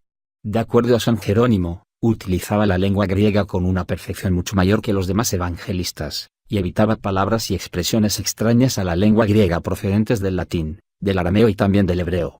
Otra característica importante de Lucas es la transcripción de los propios modismos vulgares a una forma mucho más correcta. Lucas posee una cierta sensibilidad en la forma de tratar los temas relacionados con las curaciones, y aunque gusta de escribirías con detalles por su calidad de médico, evita algunas descripciones extremadamente crudas. En algunos pasajes el evangelista describe ciertos acontecimientos históricos con mucha concreción, e incluso aunque a veces prescinda de ellos, en otros casos decide enfatizarlos con contundencia. Lucas menciona diversos matices que no se enfatizan tanto en los demás evangelios, como es el caso de la ciudad de Jerusalén, que sirve de marco para presentar las escenas del templo y de la infancia de Jesús. En el relato de las tentaciones, el orden de San Lucas es diferente al escrito por San Mateo, de forma que estas tentaciones también se localizan en Jerusalén. Cabe mencionar que Lucas es el único de los 4 evangelistas que no habla de las apariciones de Jesús resucitado en Galilea. Algunos autores han encontrado un motivo para creer que deseaba enfatizar más las apariciones de Jesús en Jerusalén. La ciudad santa está siempre en el trasfondo del Evangelio de Lucas, tanto es así, que el final del Evangelio es una escena emplazada en el mismo lugar en que comenzó, es decir, en el templo de Jerusalén, tal como aparece en Lucas 24,52-53, Y ellos le adoraron y regresaron a Jerusalén con gran gozo. Y estaban siempre en el templo bendiciendo a Dios. El libro de los Hechos de los Apóstoles. Este segundo libro, denominado Hechos de los Apóstoles o Segundo Evangelio de San Lucas, como algunos autores lo han calificado, comienza con el relato de la ascensión de Jesús y el descenso del Espíritu Santo sobre los apóstoles en Jerusalén. Ante todo es un libro de fe y una documentación histórica sobre la difusión del Evangelio por los apóstoles y discípulos de Jesús en las primeras épocas. Rasgos específicos del Evangelio de San Lucas. Es curioso que solo Lucas y Marcos comenten la ascensión de Jesucristo. 1. El apóstol Marcos lo hace muy brevemente. Sin embargo, parece que para Lucas tiene una importancia específica dado que narra 2 veces este mismo hecho con detalles muy concretos. La ascensión es uno de los puntos culminantes del Evangelio de Lucas, pues enfatiza mucho este acontecimiento sobrenatural, y también existen pasajes que parecen referirse a la ascensión, como es la transfiguración, en la cual Jesús habla con Moisés y Elías 3. En Lucas 24,26 se habla de la pasión de Cristo como una necesidad para poder trascender espiritualmente y al igual que otros evangelistas, también hace mención de la muerte del Señor como paso trascendente hacia la gloria. Mensaje universal del Evangelio. Aunque los 4 evangelistas mencionan la universalidad del Evangelio, ha de señalarse que Jesús, primeramente predica a los judíos, aunque también dice en algunos pasajes que, además de los judíos, habrá que predicar el Evangelio a los gentiles, como se señala en los siguientes pasajes: Marcos 10,56, Marcos 7,27, Mateos 28,18-19, y Marcos 16,15-16. Esta profecía tiene su cumplimiento en algunos pasajes de los Hechos de los Apóstoles. En los Evangelios también existen algunas alusiones. En Actos 13,46 se ve cómo los apóstoles son rechazados por los judíos, y entonces se dedican a predicar a los gentiles. También en San Lucas 24,47, Cristo habla a sus discípulos sobre los padecimientos y la resurrección que iba a padecer para que, posteriormente, su palabra fuese predicada a todas las gentes. Resulta aún cuando menos curioso que no aparezca el texto de Mateos 10,5 referente a los samaritanos, a quienes se insta a que no se dirijan a tierra de gentiles, ni tampoco entren en tierra de samaritanos, lo cual podría 1 Marcos 16,19. 2 Lucas 24,51-53 Hechos y 1:1. 3 Lucas 9,30-3:1. Dar a entender que la misión de Cristo estaba dirigida a un pueblo determinado. No ocurre así en el caso de San Lucas, que incide una y otra vez en este mensaje universalista de expansión del Evangelio. Tanto es así, que en el capítulo 9, versículo 55, menciona cómo Jesús regaña a los discípulos cuando quieren castigar a los samaritanos, poniendo como ejemplo del buen trato a los demás, precisamente la parábola del buen samaritano. Alabanza de la Virgen María. Quizá en ninguno de los 3 evangelios haga una alabanza tan importante sobre el papel de la Virgen María como en el de Lucas. De hecho, siempre se ha relacionado a San Lucas como pintor de la Virgen, y su evangelio ha supuesto una gran fuente de inspiración para los artistas cristianos a lo largo de todas las épocas, debido a que ningún personaje ha sido descrito de una manera tan sumamente sublime como la Virgen María, aparte, por supuesto, de la figura central de Cristo. En numerosos pasajes del Evangelio de San Lucas encontramos alusiones a la exaltación de María como llena de gracia, en Lucas 1,28, llena de gracia y Madre de Jesús, sin dejar de ser Virgen. El Todopoderoso hizo en ella grandes cosas. En Lucas 1,45, Santa Isabel la denomina bienaventurada, puesto que ella sí ha creído. Son numerosas las alusiones que hace el Evangelio de Lucas a la Virgen con grandes epítetos y glorificaciones. Signo de exclamación abierta. Lucas 1:34. El Evangelio de San Juan, si bien no es diferente a los demás, tampoco forma parte de los denominados sinópticos, como ya mencionamos en otra parte de esta tesis. En algunos aspectos resulta un poco atípico, al menos diferente, en ciertas formas de expresión, que no de contenido. El hecho de que Juan, el discípulo amado de Cristo, fuese y autor del 4 Evangelio, parece ser un hecho irrevocable según estudios efectuados, testimonios de historiadores de la época, y también tomando como base los otros 3 Evangelios. Y ya San Ignacio de Antioquía nos menciona el Espíritu que sabe de dónde viene y a dónde va, en su epístola a Filadelfos 7,1, en la cual se refiere a Juan 3,8. Asimismo existen testimonios muy concretos que permiten saber que fue San Juan apóstol y autor de este 4 Evangelio, como el que aparece en el canon de Muratori redactado en Roma alrededor del año 80, en cuyo prólogo aparece una alusión a que el Evangelio de Juan ha sido comunicado a las iglesias por el mismo Juan. Según menciona Papias de Herápolis, que vivió hacia el año 175 y fue discípulo de San Juan, otras autoridades importantes dan, también, testimonio de la autenticidad del Evangelio, como San Ireneo, obispo de León, que nació alrededor del año 130 en Esmirna, Asia Menor. Allí conoció a San Policarpo, y se cree que, posteriormente, fue nombrado en aquel lugar obispo de Esmirna por el mismo San Juan. También en Adversus Aerenses 3,1,1, hallamos un testimonio muy concreto de San Ireneo que dice: Juan, el discípulo del Señor, el mismo que reposó en su techo, ha publicado el Evangelio durante su estancia en Efeso en una tradición concreta referente a Clemente de Alejandría citada por Eusebio en su Historia Eclesiástica. El autor habría mencionado que Juan escribió su Evangelio con posterioridad a los otros tres. Más tarde, y ya entrado el siglo IV, aparecen testimonios documentales que atribuyen a San Juan el libro del cuarto Evangelio. En el propio Evangelio existen también testimonios que atribuyen su autoría a Juan, como la mención que hace refiriéndose al Bautista, hecho que los demás evangelistas tratan de manera diferente, clarificando específicamente quién es Juan el Bautista, y quién el apóstol Juan. En el Evangelio de San Juan no aparece su nombre. El mismo Evangelio dice que su autor es el discípulo amado de Jesús, y también uno de los apóstoles que está presente cuando se les aparece el Señor ya resucitado a la orilla del lago Tiberíades. Podemos saber, por medio de los otros tres evangelios, la predilección que tenía Jesús por tres de los apóstoles, uno de los cuales era Juan, el otro Santiago el mayor, y Pedro, a los que se aparece con toda su gloria en el monte Tabos no podría ser, pues, Pedro el autor del Evangelio, y tampoco Santiago el mayor, que sufrió martirio alrededor del año 40, según mencionan los Hechos de los Apóstoles 12,2. Se puede fijar entonces la fecha del cuarto Evangelio en torno a finales del siglo I. En el Evangelio de San Juan se origina una pequeña confusión respecto a San Juan el apóstol de Cristo, y a Juan presbítero, que puede causar un equívoco respecto a cuál de ambos puede ser atribuible el Evangelio, aunque todos los testimonios de la historia se inclinan por darle la autoría al apóstol Juan, el llamado discípulo de Cristo.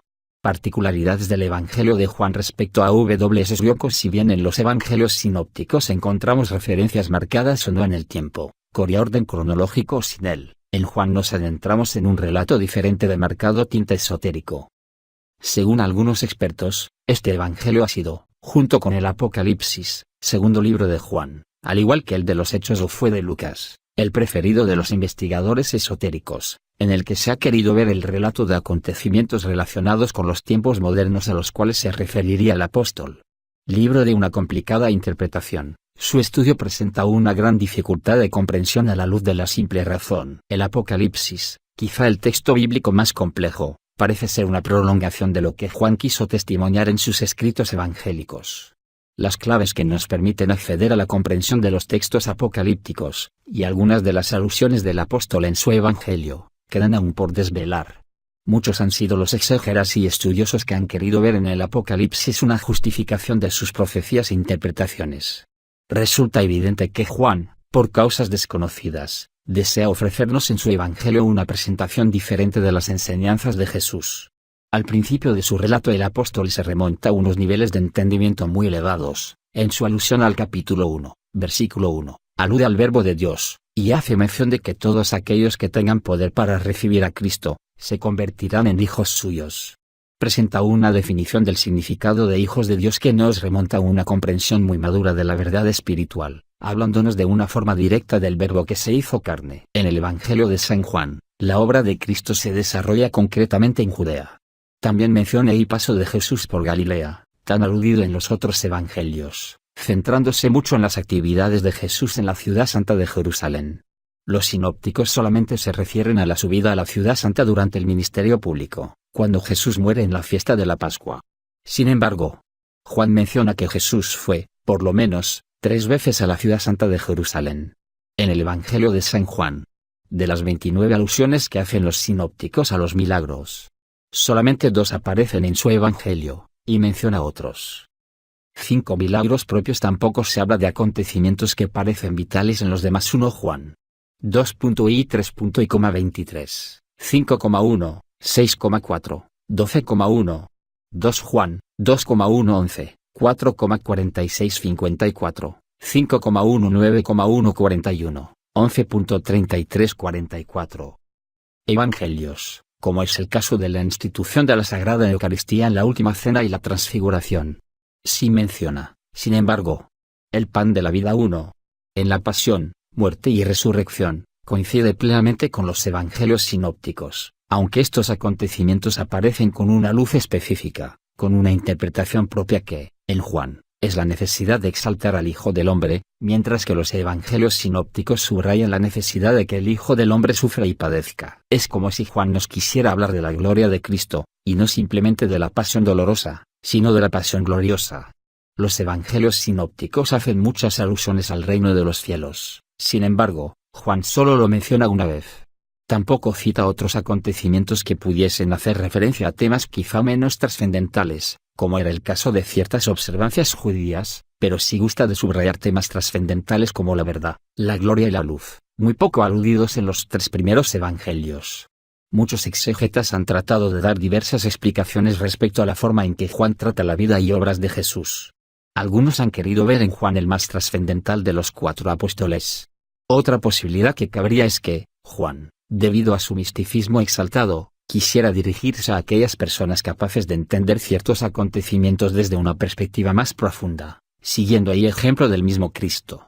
No hay que olvidar que Jesús hablaba claramente algunas veces, y otras, las más, de forma velada, combinando a los que le escuchaban a que oyesen si realmente tenían oídos, y a que viesen, si en verdad tenían vista. Es una forma de hacer entender que, solo si se tienen abiertos los ojos y oídos del alma, se puede entender el mensaje trascendental de Jesús. Dijéronle los discípulos, si tal es la condición del hombre con la mujer, preferible es no casarse.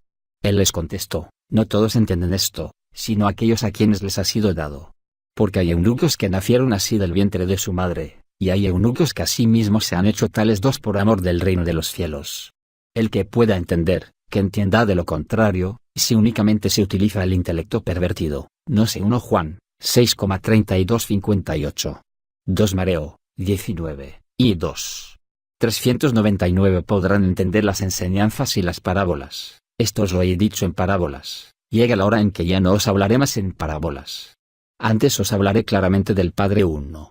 Dijeronle los discípulos, ahora hablas claramente y no dices parábola alguna. Preguntábanle sus discípulos qué significaba aquella parábola y él contestó, a vosotros os ha sido dado conocer los misterios del reino de Dios, a los demás solo en parábolas, de manera que viendo no vean y oyendo no entiendan. 3. Quizá fuese Juan el que tuviese la misión de hablar de forma más velada sobre una serie de verdades ocultas.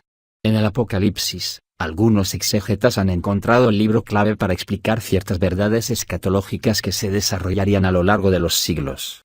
Juan no solo trata de expresar unos determinados sucesos históricos específicos ya mencionados en los demás evangelios, sino glorificar a Cristo, al igual que los demás evangelistas, pero no desde el punto de vista del dolor de la pasión, sino más bien de su exaltación y gloria. Juan dejó escrito un código oculto que es el libro del Apocalipsis, quizá para que los iniciados fuesen capaces de descubrir verdades realmente difíciles de entender y que no deberían revelarse a todo el mundo. Él desea dar una versión muy particular y personal de los hechos evangélicos. Ya menciona en su evangelio que quiere dar testimonio de lo que ha visto y de lo que ha oído. Jesús también da testimonio de sí mismo y de lo que ha visto, con las siguientes palabras, aunque yo dé testimonio de mí mismo, mi testimonio es verdadero, porque sé de dónde vengo y a dónde voy, mientras que vosotros no sabéis de dónde vengo o a dónde voy. 4. También da Jesús testimonio del Espíritu Santo, cuando venga el abogado, que yo os enviaré de parte del Padre, el Espíritu de verdad, que procede del Padre, él dará testimonio de mí, y vosotros daréis testimonio, porque desde el principio estáis conmigo. Autores como Clemente de Alejandría, señalan que, en el Evangelio de Juan, nos encontramos ante un evangelio espiritual, lo cual subraya el 1 Juan, y 6, 25.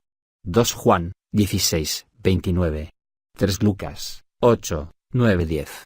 4 Juan, 8, 14. 5 Juan, 15, 26, 27. Impulso de Juan de sacar a la luz, o desvelar, ciertas claves sobre los acontecimientos más importantes de las palabras y de los hechos de la vida de Jesucristo. En este sentido, podemos hacer una alusión a lo que mencionamos antes respecto a la forma enigmática en que el Señor nos habla en el Evangelio de Juan, cuyo significado no es muy inteligible al principio, para luego, en discursos posteriores, hacernos entender exactamente el contenido de la enseñanza. Un ejemplo sería el que se refiere al episodio de la Samaritana, cuando Cristo dice ser poseedor del agua viva, y también cuando Nicodemo, deseando saber sobre la vida nueva, pregunta si se puede entrar de nuevo en el vientre de la madre. Todo esto culmina en la idea sublime de que el verdadero contenido de la enseñanza de Cristo no queda encerrado en meras palabras, sino que será el Espíritu Santo el que revele, finalmente, toda la verdad. Si me amáis, guardaréis mis mandamientos, y yo rogaré al Padre, y os dará otro abogado, que estará con vosotros para siempre, el Espíritu de verdad, que el mundo no puede recibir, porque no le ve ni conoce. Vosotros le conocéis, porque permanece con vosotros y está en vosotros. Esta alusión a que todavía no pueden entender estas cosas, hace pensar que los apóstoles carecen aún de una preparación espiritual completa. Solo son capaces de comprender algunas de las enseñanzas con la mente, y poco más con el corazón, por lo cual es preciso que Cristo les transmita el conocimiento con su asociación, para que reciban, posteriormente, el Espíritu Santo, es decir, el Espíritu 4 de Dios, el Espíritu de la verdad. Juan hace constantes referencias en algunos pasajes para enfatizar una verdad que se halla oculta en el corazón de los hombres, y que se les revelará cuando se hagan merecedores de ella por mediación del Espíritu Santo. Hasta tal punto es así que, en muchas ocasiones, también Juan el Evangelista explica que ellos, los apóstoles, no entendían lo que Cristo les estaba enseñando una y otra vez. Muchas cosas tengo aún que deciros, mas no podéis llevarlas ahora, pero cuando viniera aquel, el Espíritu de verdad, os guiará hacia la verdad completa, porque no hablará de sí mismo, sino que hablará lo que oyere y os comunicará las cosas venideras. 3. 1 Juan, 4,1-45. 2 Juan, 3,4. Juan, siempre consciente de la importancia de la misión trascendental de Cristo, no desea enfatizar demasiado ciertos aspectos de su vida, como es el caso de los milagros. Jesús le dijo, porque me has visto has creído, dichosos los que sin ver creyeron. Otros muchos pasajes de los evangelios nos demuestran la poca importancia que Jesús presta a las manifestaciones externas de su poder. Más bien, él prefiere subrayar la importancia que tiene la conversión del corazón de los hombres, de la incredulidad a la fe, del alejamiento de Dios a su proximidad. Este es el mensaje que rezuma el Evangelio de Juan.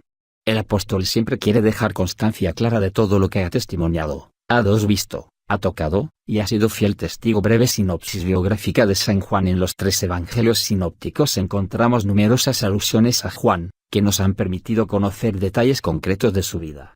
Se sabe que era originario de Betsaida, hijo de Zebedeo y Salomé, y hermano de Santiago. Pertenecían a una familia de pescadores, y acudieron a la llamada de Jesús en cuanto le conocieron, abandonando a su padre. 3. Salomé, la madre, también sigue a Jesús, poniendo sus bienes a disposición del Maestro y acompañándole al Calvario. Los 2 hermanos, Juan y Santiago, siguieron anteriormente a Juan Bautista, y se convirtieron en sus discípulos. El Bautista les había hablado del Maestro como el Cordero de Dios, por lo cual ambos hermanos decidieron seguir a Jesús.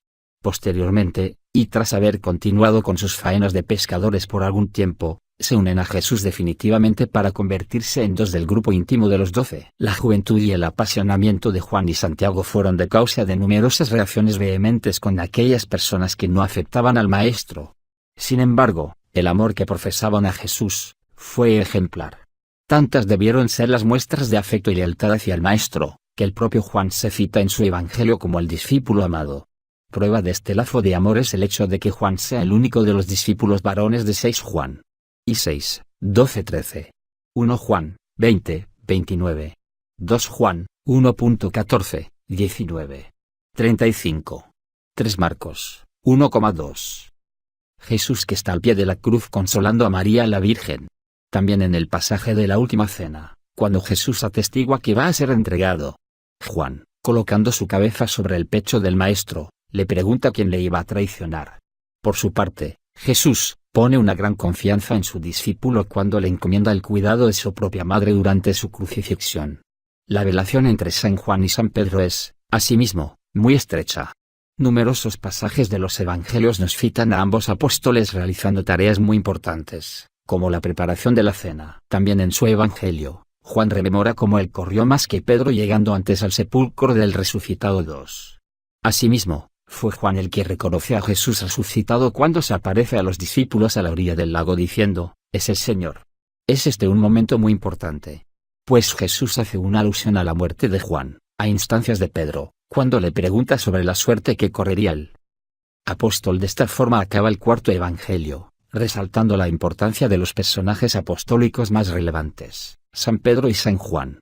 Ambos discípulos permanecen unidos después de la ascensión del Señor, como aparece escrito en el libro de los Hechos de los 6 Apóstoles, orando en la puerta conocida como Hermosa y curando al tullido. También vemos a Juan en Hechos 3:4, en el templo, acudiendo a la oración para dar testimonio ante el Sanedrín que los manda azotar.